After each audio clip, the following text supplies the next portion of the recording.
pé, por favor.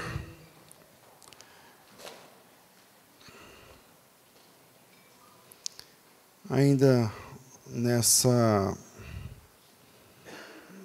momento de orar, oremos a respeito da ministração da palavra do Senhor e que Deus trate muito no nosso coração através da palavra. Amém? Amém. Senhor, nós te louvamos em nome de Jesus. Obrigado por esse culto, por essa noite, por essa chuva que caiu hoje sobre as nossas cidades, que o teu nome continue sendo abençoado por nós, bendito por nós, mesmo em momentos de dificuldades. Em nome de Jesus, abra nossa mente, nosso entendimento, para recebermos mais uma porção da tua palavra, Senhor, uma instrução bíblica que vem do teu coração. No nome de Jesus, recebemos a tua palavra e a tua direção, o teu direcionamento. Para a honra e glória do teu nome, pedimos que fales conosco. Em nome de Jesus. Amém. Amém. Tome assento, Apocalipse capítulo 2. Quem sabe o versículo? 18. É isso aí. Apocalipse capítulo 2, verso 18. Essa é uma das cartas mais longas, né, das 7 cartas do Apocalipse. E eu gostaria de tratar com vocês esse texto. O texto diz assim: ao anjo da igreja em Tiatira, escreve: estas coisas diz o Filho de Deus, que tem os olhos como chama de fogo, e os pés semelhante ao bronze polido. Conheço as tuas obras, o teu amor, a tua fé, o teu serviço, a tua perseverança, e as tuas últimas obras, sendo mais numerosas do que as primeiras. Tenho, porém, contra ti, que toleras esta mulher Jezabel, que a si mesma se declara profetisa, não somente que ensine, mas que ainda seduza os meus servos a praticarem prostituição e comerem das coisas sacrificadas aos ídolos. Dei-lhe tempo para que se arrependesse. Ela, todavia, não quer se arrepender da sua prostituição. Eis que a prostro numa cama, bem como em grande tribulação os que com ela adulteram, caso não se arrependam das obras que ela incita. Matarei os seus filhos, e todas as igrejas conhecerão que eu sou aquele que sonda mentes e corações, e vos darei a cada um segundo as vossas obras. Digo, todavia, a vós outros, os demais de Tiatira, a tantos quantos não têm essa doutrina e que não conheceram, como eles dizem, as coisas profundas de Satanás, outra carga não jogarei sobre vós. Então somente conservai o que tendes até que eu venha. O vencedor, que guardar até o fim as minhas obras, eu lhe darei autoridade sobre as nações, e com vara de ferro as regerá, e as reduzirá a pedaços, como se fossem objetos de barro. Assim como também eu recebi de meu Pai, dar-lhe-ei ainda a estrela da manhã. Quem tem ouvidos, ouça o que o Espírito diz às igrejas. Amém. Bom, confesso que eu gostaria de ter aqui 2 ou 3 dias para tratar esse texto. É um texto mais longo, né, que mereceria a gente se debruçar sobre ele com um pouco mais de tempo, de calma, de cautela. Mas não temos todo esse tempo. A igreja em Tiatira era uma igreja localizada na província da Ásia, mas a província era romana, né? Roma era o império de então. E E nos tempos do Império Romano, a cidade de Tiatira era uma cidade importante. Como eu disse lá atrás, Jesus não escolhe 7 igrejas ao léu. Eram 7 igrejas em 7 cidades que tinham cada uma a sua importância. No caso de Tiatira, ela está mais ou menos 80 quilômetros de Esmirna, e no meio do caminho de Pérgamo. Então é fácil, ela está dentro de existe uma rota ali, e Tiatira, no meio dessa rota, era uma grande cidade comercial, enquanto Pérgamo era uma cidade cultural, que nós já aprendemos. Tiatira era uma cidade estritamente comercial, inclusive ela abrigava corporações comerciais. A cidade de Tiatira é mãe da associação comercial. Sabe a Associação Comercial de Campinas? Isso começa em Tiatira. Cada uma dessas corporações ou associações tinha a sua própria divindade patronal. Tipo, a Associação dos Sapateiros de lá tinha o seu patrono, e o seu patrono era um deus.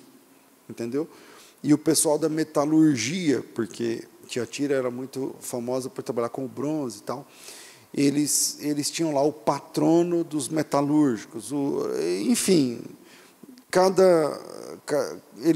ela abrigava muitas, eu vou chamar de associações, como a gente concebe hoje, mas o termo correto é corporações, né? Várias corporações comerciais, e cada corporação tinha a sua divindade, a sua deidade patronal. Isso quer dizer que em Tiatira, a vida econômica era intimamente ligada ao paganismo, de alguma forma, né? Então, a cidade tinha uma produção comercial de tecidos, por exemplo, muito grande, de tingimento de tecidos. Tiatira era expert nessa questão de tingir o pano, o tecido e tal.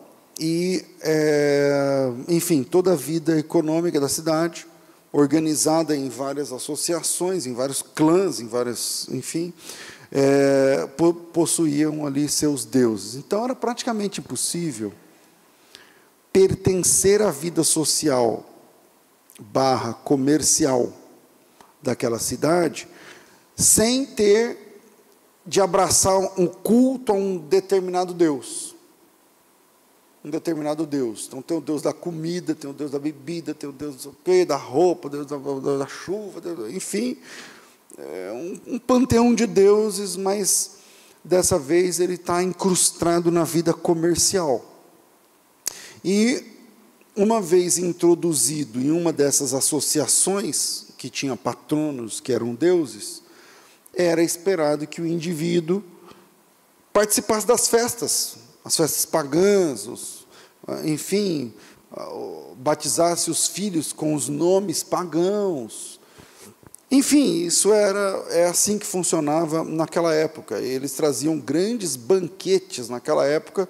Você já percebeu o quanto a Bíblia se preocupa com uma coisa que para nós hoje não faz muito sentido, que é a tal da comida sacrificada a ídolos, entendeu? É porque aquela época era assim que funcionava. Hoje a gente não vê com toda essa força, muito embora tenha no Brasil comida sacrificada a ídolo, mas naquela época era quase que, se não é um ambiente cristão ou judaico, era sacrificado a ídolo, algum ídolo. Então, era muito difícil viver, porque eles faziam grandes banquetes oferecidos aos patronos, aos deuses ali, e ainda havia imoralidade, prostituição religiosa, enfim. Acho que um crente na igreja, na cidade de Tiatira, não tinha uma vida fácil, naquele período. E se ele não participasse, mas ele trabalhasse numa loja, no restaurante, em alguma coisa, ele também estava enrolado do mesmo jeito. Ele não precisava ser o dono para estar envolvido, porque vamos fazer uma equivalência, né, passando o abismo cultural. Tinha de fazer o sinal da cruz, ou tinha que fazer o sinal X, senão não funciona. Então, se a vida para o crente não era fácil, porque assim, Se ele não participasse da associação, então o crente basicamente era excluído da vida da sociedade, passava necessidade. Vai viver como, vai pagar como, vai comer como, vai estudar como. Mas se ele resolvesse participar de uma dessas associações, então ele ia ter demandas inevitáveis que o colocariam numa posição de infidelidade contra Deus. Tá certo? Bom, ou o crente de Tiatira negava o mundo e enfrentava privações decorrentes disso, ou ele negava o Senhor e vivia uma vida legal lá, tudo de boa com o pessoal e tudo mais.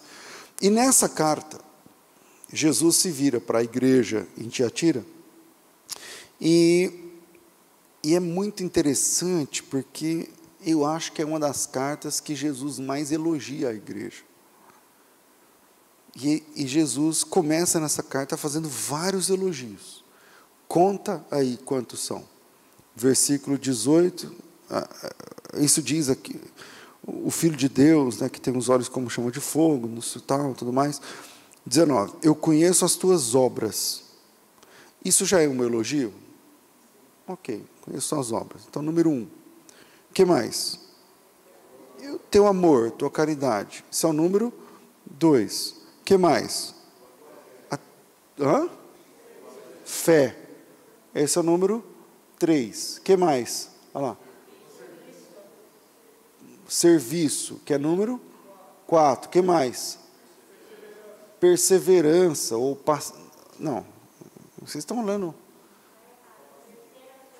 Olha lá, obras, número 1. 2, amor. 3, serviço. 4, fé. 5, paciência.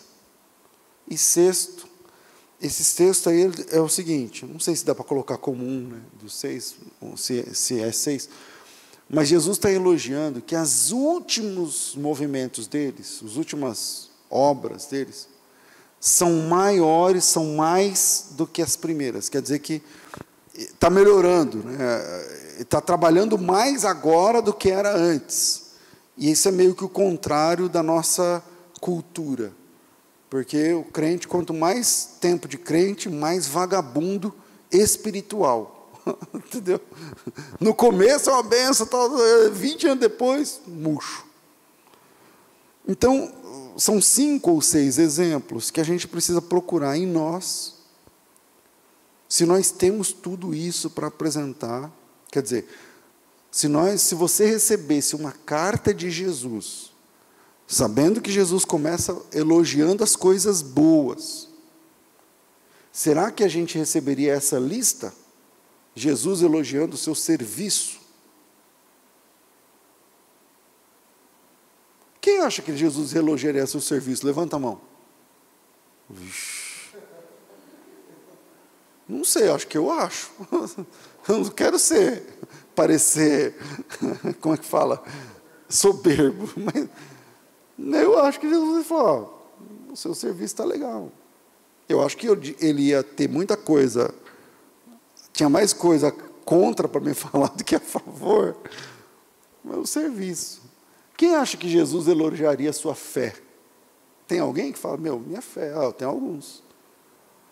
O amor, levanta a mão. Alguns aí. A paciência, irmãos.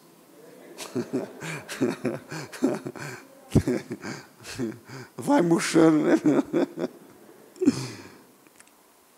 Eu vou deixar 3 pontos para a gente pensar nesse texto. E o primeiro é o seguinte.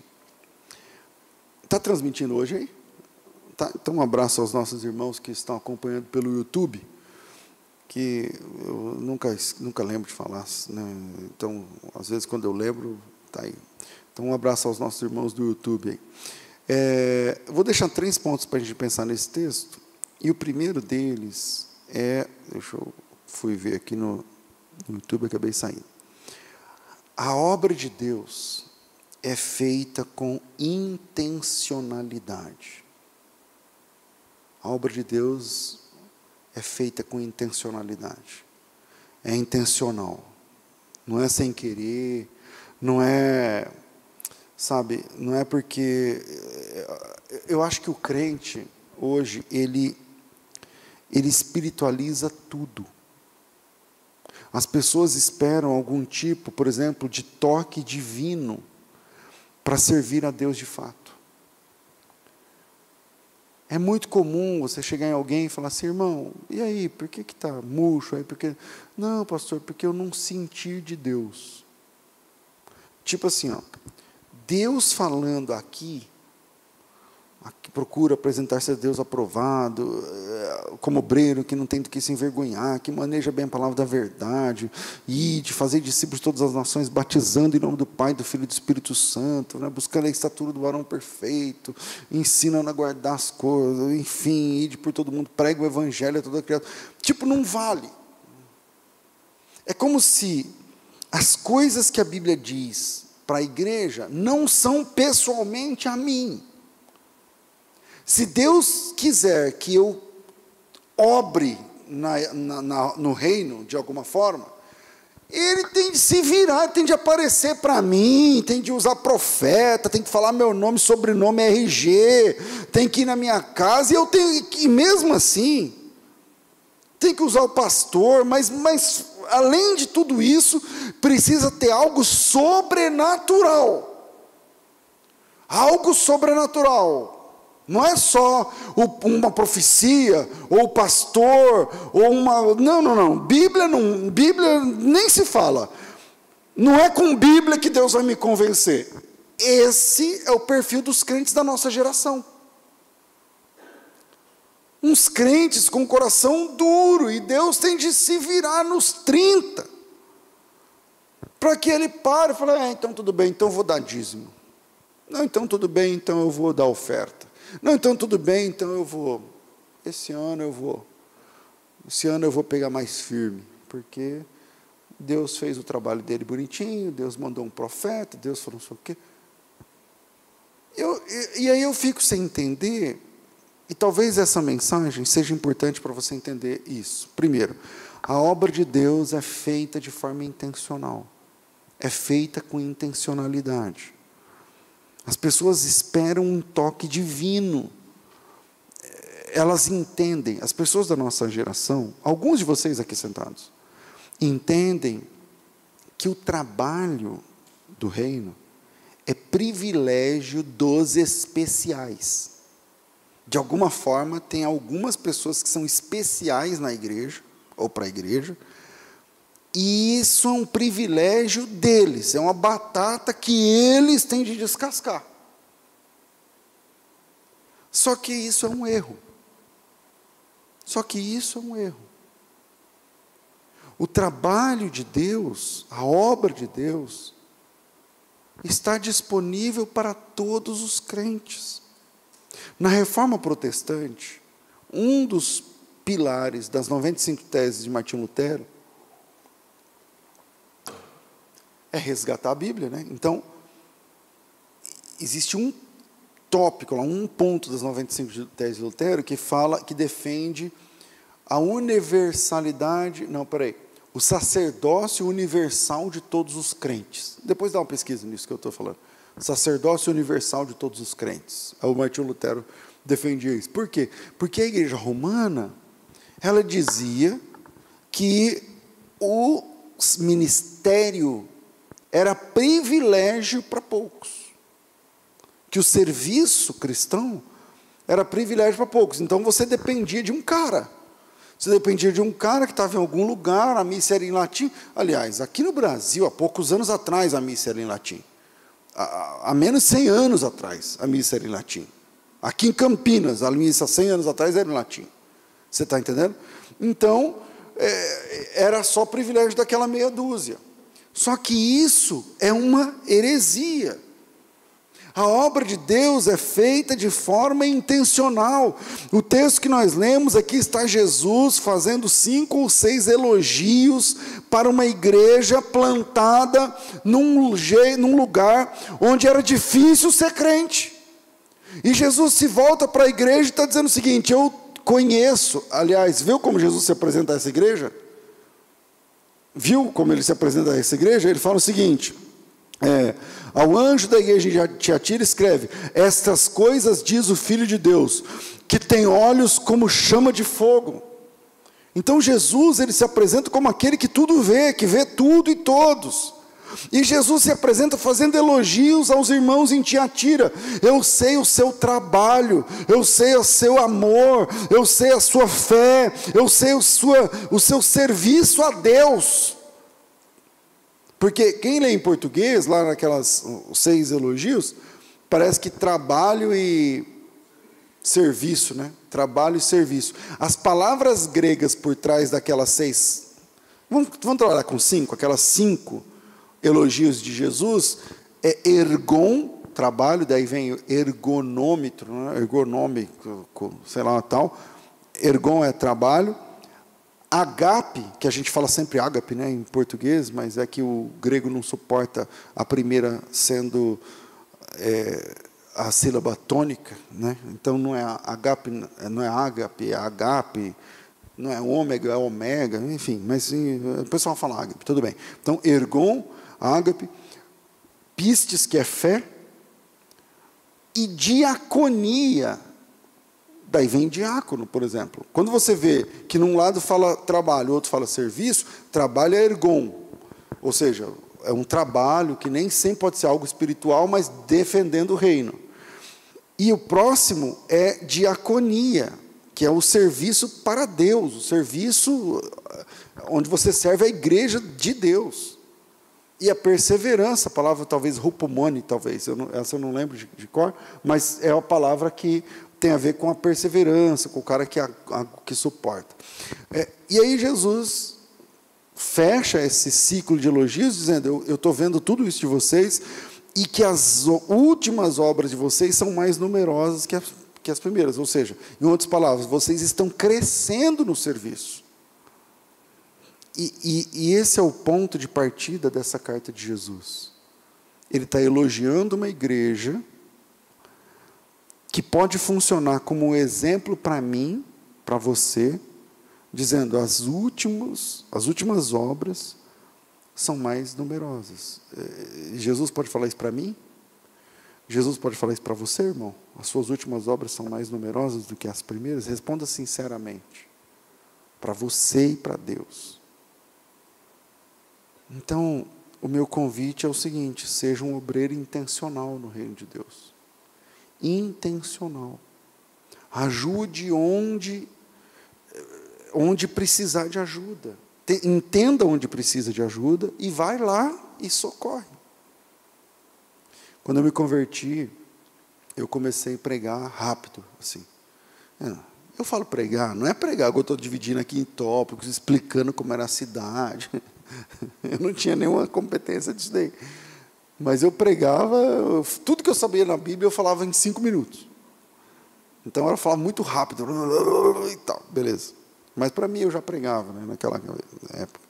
E quando terminava, os irmãos falavam, que bênção, irmão, não sei o quê, e tal. Eu não entendo até. Enfim. Aí eu tinha uma Bíblia, eu tenho essa Bíblia até hoje, a Bíblia que o rapaz que me pregou o Evangelho para mim me deu, e ela não tinha concordância, não conseguia, enfim, eu tinha umas coisas que eu não queria pôr nada dentro da Bíblia, porque para mim eu era quase um bibliólatra. Eu confesso que eu ainda sou um pouco, sabe?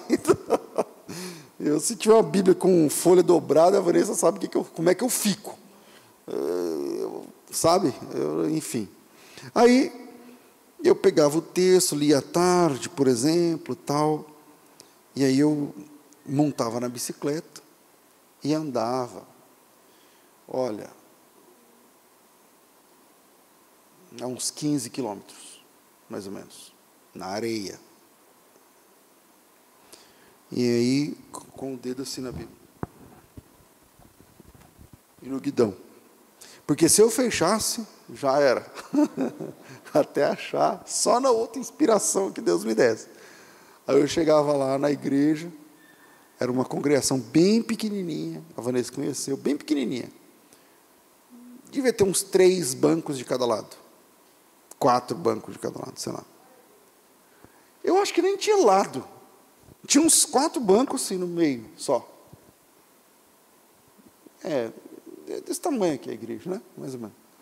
Aí, eu chegava lá, Eu não sabia se eu ia pregar, se o irmão ia me dar oportunidade. Era um diácono que dirigia essa congregação. Era no meio do nada, era um mato, no fim. Aí, quem ia nessa igreja? Era uma irmã que morava no terreno da igreja, o diácono, que era um pedreiro, que ficava na frente da igreja, uma irmã, ia no culto, assim, umas 6 pessoas. 6 pessoas, 8 pessoas. E eu chegava lá e ficava em pé na porta, dando glória a Deus, porque eu queria que o pastor visse que eu estava no jeito. Ficava ali, oh, aleluia, tal, não sei o quê, que maravilha, tudo mais. Aí o pastor ficava olhando e falava, você, irmão, vem aqui dar um testemunho. Aí eu ia lá, falava tudo que eu tinha lido à tarde, né? Explicava lá do jeito que estava, às vezes estava errado, às vezes, enfim. E foi assim que eu comecei a pregar. Foi ali que eu preguei as minhas primeiras mensagens, as primeiras pregações. Onde? Onde precisava, onde tinha oportunidade. Seja um obreiro intencional, seja presente, seja frequente, seja uma bênção, onde precisar. Onde precisar.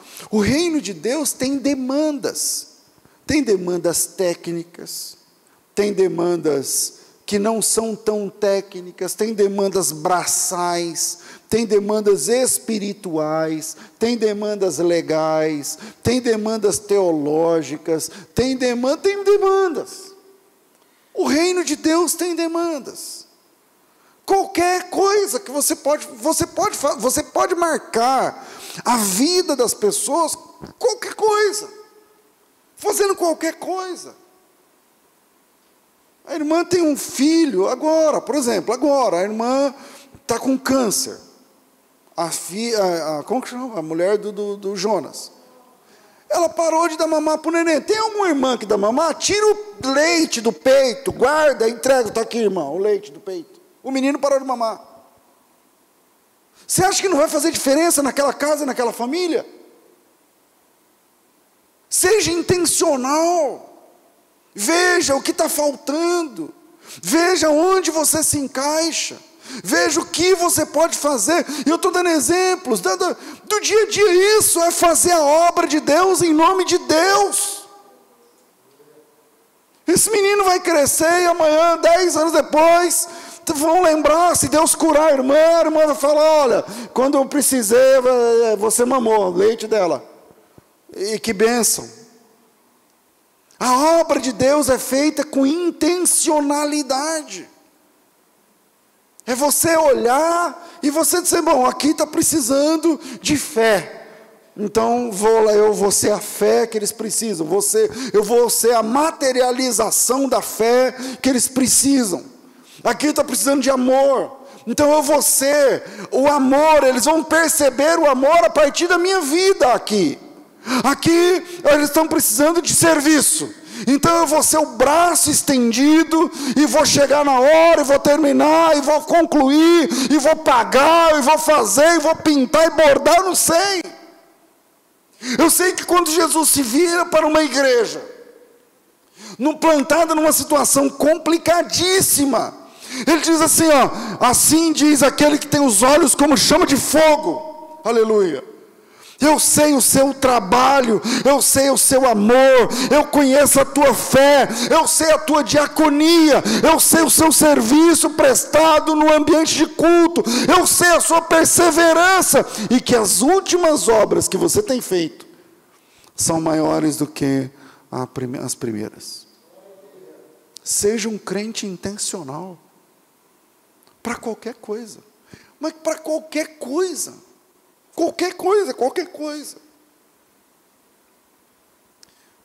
Eu nunca tinha feito essa conta, mas um tempo depois eu fiz, né?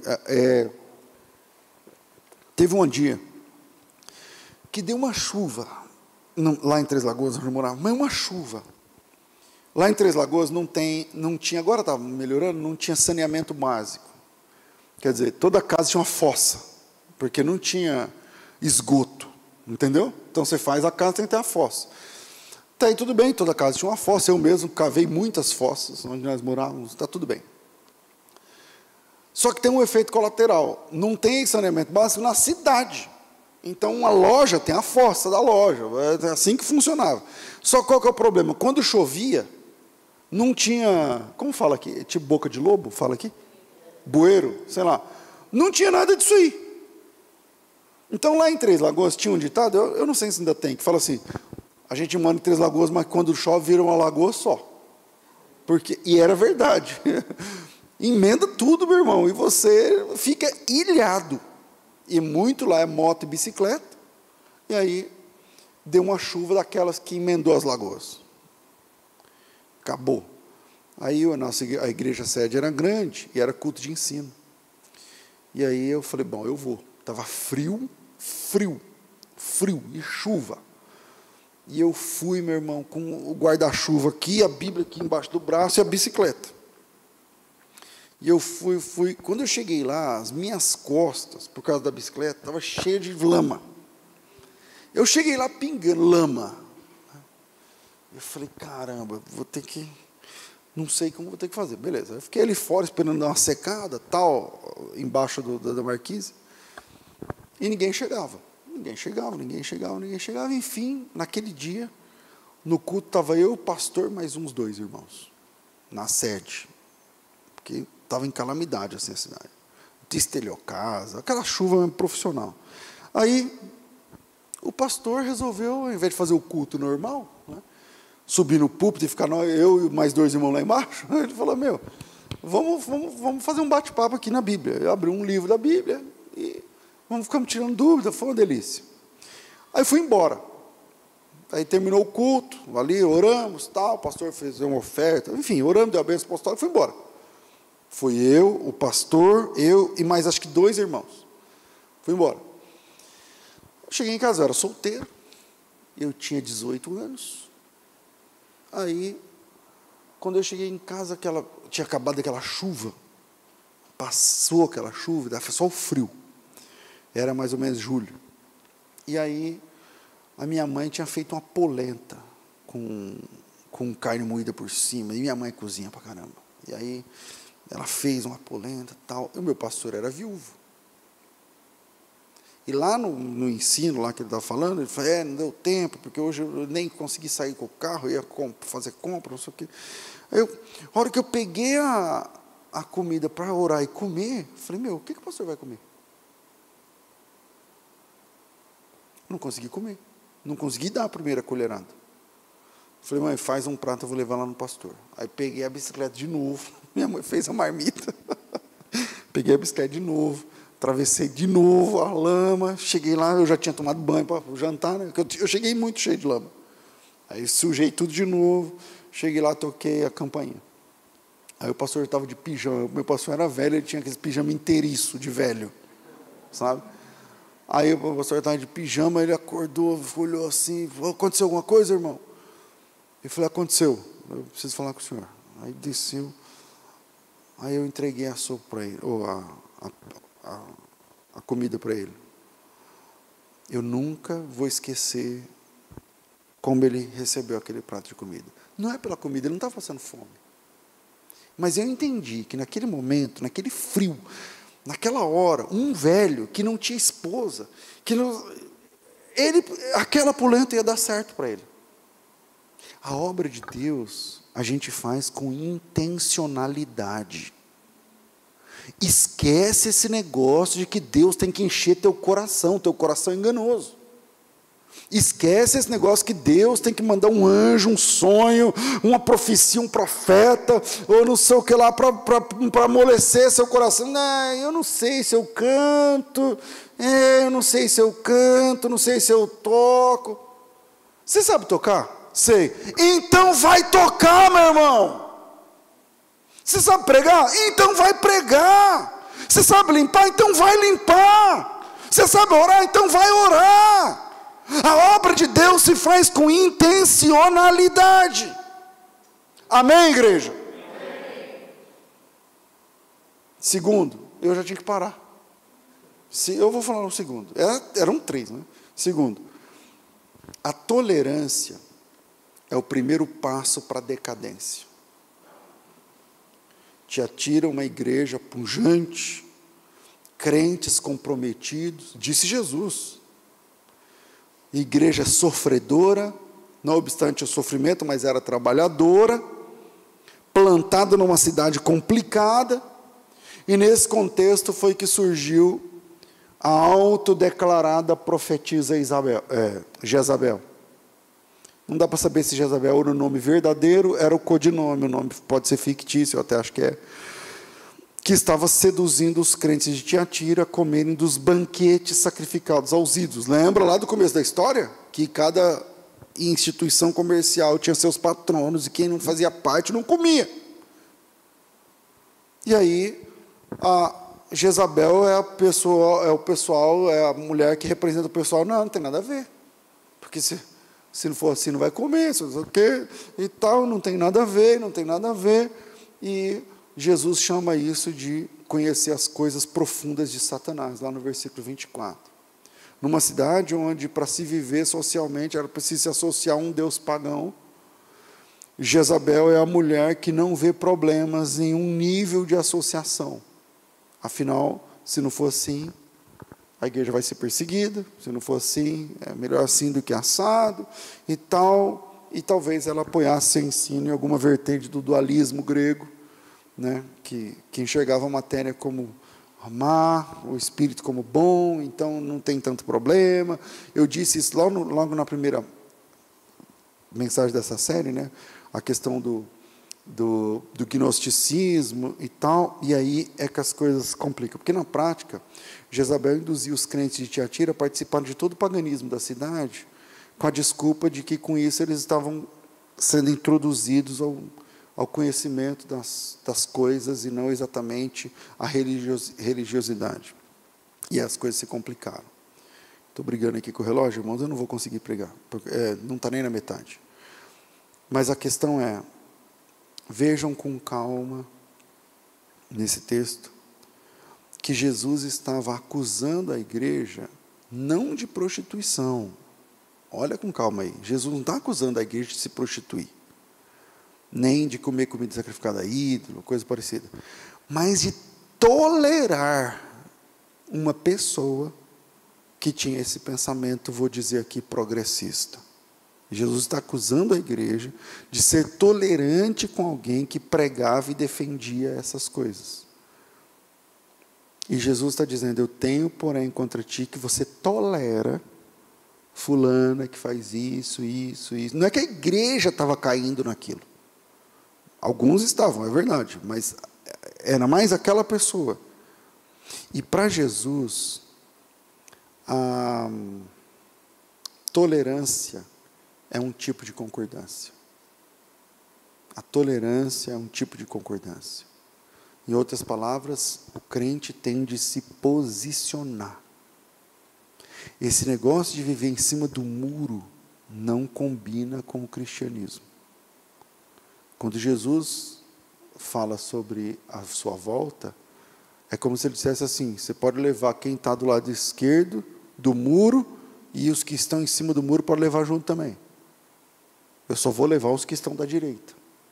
Os do muro e do lado esquerdo do muro, pode levar tudo. Esse negócio de viver em cima de um muro não combina com o cristianismo. Crente assume posição. Crente se posiciona. Crente opina. Crente prega contra sistemas. Crente se posiciona contra sistemas que odeiam Cristo. Por isso o cristianismo é perseguido. Semana passada, a gente falou sobre aqueles 22 rapazes que morreram degolados no mar Mediterrâneo. Quem matou eles? O Estado Islâmico. Alguém tem alguma dúvida que se algum levantasse o braço e falasse assim, eu renuncio Cristo e abraço o Islã, alguém tem alguma dúvida que ele não seria morto? O cristão, ele se posiciona contra o sistema. É por isso que o cristianismo é perseguido.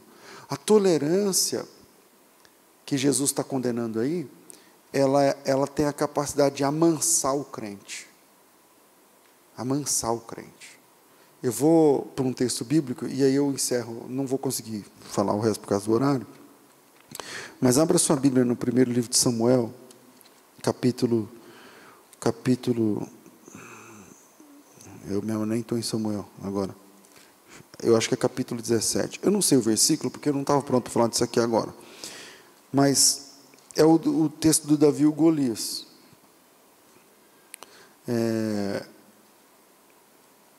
A tolerância tem a capacidade de amansar o crente, assim como Golias amansou todo o exército de Israel.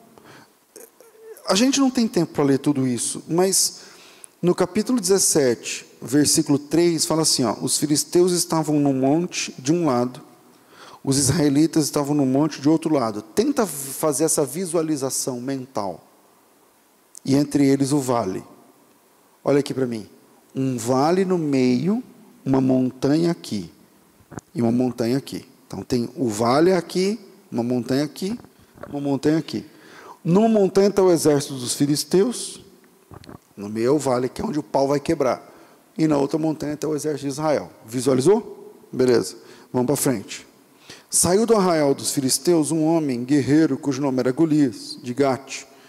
Ele tinha 6 côvados e 1 palmo de altura. Trazia a cabeça um capacete, enfim, vocês conhecem o texto, né? Vamos para frente. Versículo 8. Parou, chamou as tropas de Israel. Vamos dizer que esse lado aqui é o lado dos filisteus. Ele atravessou o vale, foi lá na beirada do monte, onde está o exército de Israel, que é o versículo 8, e parou e clamou às tropas de Israel e disse-lhes: por que saíste a ordenar a batalha? Não sou eu filisteu e vocês não são servos de Saul? Escolham dentre vós um homem e desçam a mim. Desce aí do monte, desce aqui. Se ele puder pelejar comigo e me ferir, seremos seus servos. Se porém eu o vencer e o ferir, então vós sereis nossos servos e nos servireis. Disse mais os filisteus: hoje desafio as fileiras de Israel, dai-me um homem, para que ambos pelejemos. E ouvindo isso todo Israel, as palavras dos filisteus espantaram e temeram muito. Cara, é um exército. Vamos dizer que tem 10 mil soldados de cada lado. Pode ser mais, não sei. 10 mil aqui, 10 mil aqui. Ele atravessa, chega lá. São quantos mil homens? 10 mil. Sabe o que ele faz? Pergunta. Tem um homem aí que tem coragem de vir? Eu quero um homem. Tem um macho para vir?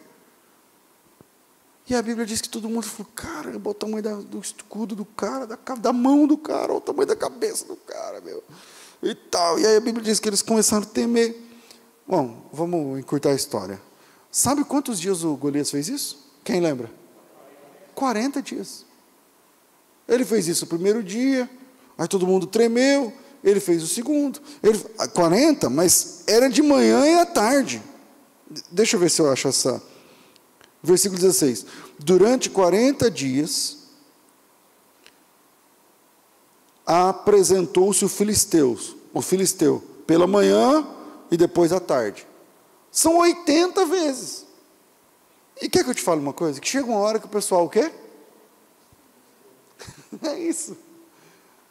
Chega uma hora que... Porque qual que era a rotina nesses 40 dias? Eu não sei que hora era a alvorada, sei lá, 5 da manhã, toca a corneta, não sei lá. Aí os caras levantam, estão lá no fronte de batalha, uniforme, arma, não sei o quê, fica todo mundo pronto. Aí o Golias vem e fala: e aí? Um macho, tem? Aí um homem, tem? Vem em mim, um. Aí os caras ficam ali, não sei o quê, e tal, tudo mais. E acabava. A gente não pode perder a capacidade de se indignar, irmãos. Tem coisas que são indignas, e a gente tem que dar tapa em mesa, e dizer: aqui não, comigo não, enquanto eu estiver aqui não, na minha casa não, na minha loja não, no meu emprego não, na minha frente não. A gente não pode aceitar tudo. A gente não pode tolerar tudo. E é isso que Jesus está criticando. Vocês toleram Jezabel. Versículo... Se liga no 25. Diziam aos outros, versículo 24, vamos lá. Aí tem o Davi, né?